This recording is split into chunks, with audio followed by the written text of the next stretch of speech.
Literasi keagamaan dan moderasi beragama kaum santri. Dr. Afifuddin Harisa, seorang akademisi UIN Alauddin Makassar sekaligus pengasuh pondok pesantren An-Nahdlah, menguak peran Kitab Kuning dalam penguatan nasionalisme santri yang juga terkait dengan moderasi beragama karena Kitab Kuning menjadi sumber pengetahuan dan moralitas yang diyakini mendukung nilai-nilai kebangsaan dan sikap moderat. Dr. Afif menunjukkan bahwa literasi Kitab Kuning tidak hanya penting untuk mengembangkan ilmu pengetahuan, tetapi juga sebagai alat untuk membangun nasionalisme dan mendorong pemahaman beragama yang moderat di kalangan santri di Indonesia. Pernyataan ini sangat monumental di tengah perhelatan akbar Musabaqah Qiraatil Kutub Internasional di Pondok Pesantren As-Adiyah Sengkang 1-6 Oktober yang mengusung tema merawat lingkungan dan menebar perdamaian dengan Kitab Turats. Soal lomba juga penting, bahkan lebih penting lagi kitab-kitab Turats ini memberi efek jangka panjang bagi kehidupan keagamaan yang moderat di negeri ini. Ini berarti penguatan literasi keagamaan di pondok pesantren, entah itu melalui lomba maupun bahsul masail, perlu dilakukan secara berkesinambungan. Di sejumlah pondok pesantren, tradisi bahsul masail di kalangan santri adalah hal yang lazim dilakukan. Ini menunjukkan bahwa para santri ini memiliki sensitivitas kepekaan sekaligus respon yang cepat terhadap persoalan sehari-hari di negeri ini. Tidak berlebihan jika kita meletakkan harapan besar di pundak para pengkaji kitab Turats ini terhadap solusi atas persoalan bangsa beberapa waktu belakangan ini, termasuk soal-soal sikap dan praktik keagamaan dewasa ini. Harapan ini tentu saja tidak berlebihan, apalagi menilik kemampuan para santri pondok pesantren sejauh ini. Lihatlah misalnya sejumlah kitab Turats dari sejumlah fan keilmuan Islam yang diperlombakan dalam ajang MQK Internasional ini. Misalnya pada MQK Internasional ke-1 tahun 2025 dibagi menjadi 4 makra, yakni Marhalah Ula, Marhalah Wusta, Marhalah Ulya, dan Ma'had Ali. Pada tingkatan Marhalah Ula, kitab yang akan diperlombakan adalah Mat Safinah An-Naja atau Kashifatus Syaja atau Fikih, dan kitab Matan Ajrumiyah atau Nahwu. Marhalah Wusta, Fath Al-Qarib, dan Syar Warakat atau Fiqh Ushul Fiqh. Fatur Bil Bariyah, Adab Al-Alim wal Muta'alim atau Ahlak, Tafsir Al-Jalalain atau Tafsir, dan Al-Majalis Al-Saniyah fil Al-Kalam ala Arba'in An-Nawiyah atau Hadis. Pada tingkatan Marhalah Ulya, Fathul Mu'in dan Ghayatul Wusul atau Fikih Usul Fiqh. Syar Ibnu Aqil, Minhaju Abidin atau Ahlak, Marah Labid Al-Akam fi Ulum Al-Quran atau Tafsir,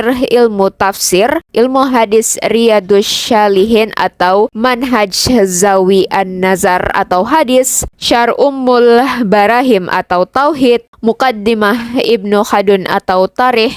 Sementara itu pada tingkatan Ma'had Ali, Fathul Wahab atau Basul Kutub, Risalah Ilmiah, Qur'atul Ain karya Syekh Yusuf Al-Makassari atau Tarkib Digital, Debat Kanun Hukum atau Konstitusi, Kitab Kuning, dan Kepesantrenan.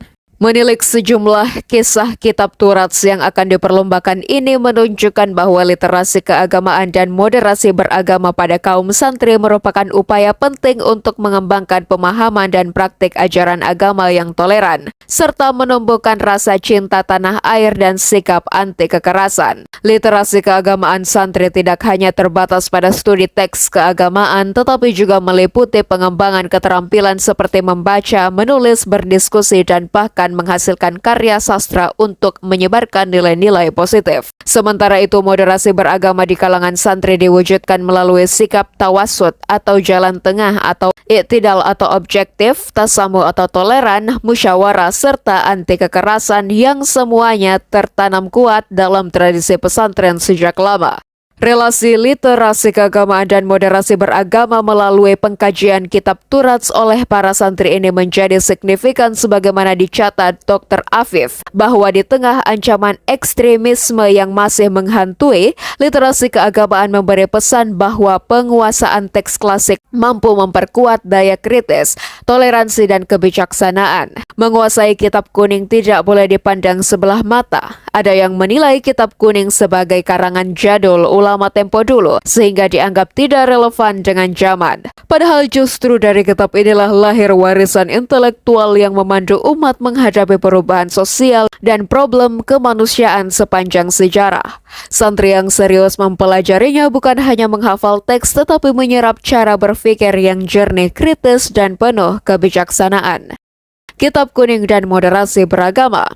Menurut Kementerian Agama, moderasi beragama adalah cara pandang, sikap dan praktik beragama yang berprinsip adil dan berimbang, serta tidak ekstrem dalam mengamalkan ajaran agama untuk kebaikan bersama atau kemaslahatan umum dengan tetap menghargai nilai-nilai kebangsaan dan tradisi lokal. Kementerian Agama menetapkan 4 indikator untuk mengukur praktik moderasi beragama yaitu 1. Komitmen kebangsaan, kepatuhan terhadap nilai-nilai dan prinsip negara kebangsaan. 2. Toleransi, menghargai dan menerima keberagaman baik perbedaan agama, tradisi maupun budaya.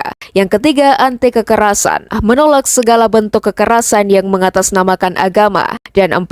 Akomodatif terhadap kebudayaan lokal, mampu menerima dan bersikap terbuka terhadap tradisi dan budaya lokal yang hidup di masyarakat. Moderasi Beragama atau MB merupakan program Kementerian Agama beberapa waktu lalu. Tidak saja menyasar kalangan ASN lingkup Kemenak, tetapi juga menyasar sejumlah kelompok masyarakat, ormas, dan pemuda. MB merupakan terjemahan dari istilah wasatiyah. Ini ternyata sejak lama dipraktikkan oleh umat Islam. Pada tingkat santri, MB ini dapat dilihat dari tradisi pengkajian kitab kuning dan praktik adab para kiai pesantren. Sebagaimana dicatat Dr. Afif untuk kasus pondok pesantren di Sulawesi Selatan, misalnya bahwa kitab kuning merupakan pilar utama dalam membangun generasi yang mampu menolak radikalisme.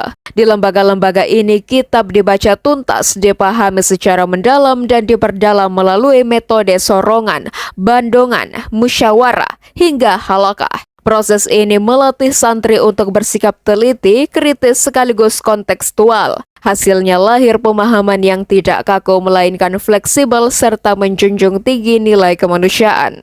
Kekuatan kitab kuning tidak hanya terletak pada penguasaan teks tetapi juga pada etika membaca yang diwariskan ulama. Ketika santri belajar dari berbagai pendapat ulama klasik, mereka terbiasa menerima pandangan berbagai khazanah, bukan ancaman. Inilah modal intelektual untuk menghadapi narasi tunggal yang sering dipaksakan kelompok radikal. Dengan demikian, pesantren berhasil menjadikan literasi sebagai sarana merawat kebinekaan. Dari sini terlihat bahwa literasi keagamaan di pondok pesantren nantinya akan melahirkan santri-santri yang tidak saja bergelut dengan teks-teks keagamaan selama mondok, tetapi juga mampu merespon konteks perubahan sosial di luar pondok pesantren, termasuk di dalamnya sikap dan praktik keagamaan dewasa ini. Dalam konteks ini terlihat para santri mampu memainkan peran krusial dalam mempromosikan moderasi beragama dengan mengamalkan nilai-nilai seperti toleransi atau tasamuh, keadilan atau iktidal, dan cinta tanah air atau muwatanah dalam keseharian mereka di pesantren. Melalui keteladanan atau qudwah, santri juga dapat menularkan semangat ini kepada masyarakat luas, menolak ekstremisme dan membangun harmoni sosial di tengah keragaman Indonesia. Walhasil di era modern ini banyak isu-isu radikalisme yang menggunakan nama agama sebagai dalih, yang pada akhirnya memicu perselisihan dan perpecahan dalam masyarakat. Pesantren sebagai lembaga pembentukan karakter dengan nilai-nilai luhur diharapkan mampu menangani tantangan zaman ini. Moderasi beragama menjadi kunci dalam menciptakan kehidupan beragama dan berbangsa yang harmonis, damai, serta toleran, yang pada gilirannya akan mempercepat kemajuan Indonesia menjadi negara yang diberkahi atau baldatun thayyibatun wa rabbun ghafurun. Selamat Hari Santri 2025 dan selamat ber-MQK Internasional. Wallahu alam, bishawab.